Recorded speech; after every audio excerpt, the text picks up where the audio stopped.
La sensibilisation se poursuit avec le directeur du cadastre de la Direction générale des impôts qui s'est entretenu ce week-end avec les résidents du quartier Rosier, programme 3. Une rencontre durant laquelle il a insisté sur l'importance de déclarer ses biens, de payer ses impôts. Au cours de cette rencontre d'échange, son message a été clair. Bientôt, l'État ivoirien entrera dans la phase coercitive vis-à-vis des récalcitrants. L'heure est certes à la sensibilisation, mais prendra fin bientôt. Voici en substance la clarté du message du directeur du cadastre de la Direction générale des impôts face aux résidents du Rosier Programme 3 Riviera.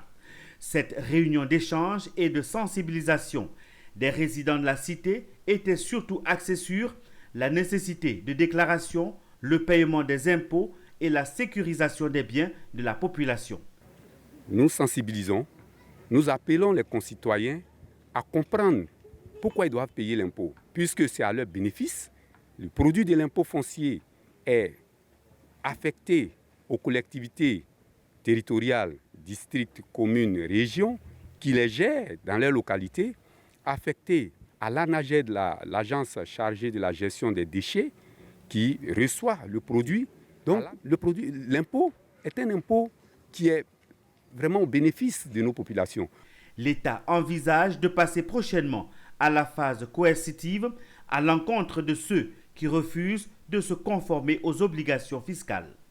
À cet effet, le directeur du cadastre de la Direction générale des impôts a relevé quelques sanctions auxquelles pourraient faire face les réfractaires. Bon, pour les sanctions, généralement, quand nous parlons de sensibilisation, nous n'aimons pas revenir sur la question des sanctions parce que ça effraie nos populations. Mais ce qu'elles doivent savoir, c'est qu'une obligation est toujours assortie de sanctions et il y a la possibilité de leur faire de saisir leurs biens, de saisir leurs comptes, de saisir leurs salaires à travers leurs employeurs et même de saisir quelquefois leur télévision parce qu'il y a ce qu'on appelle la saisie immobilière en vue de les vendre. Donc il y a tout un arsenal de sanctions. Selon le directeur du cadastre, à Abidjan, près de 80% des biens sont déclarés.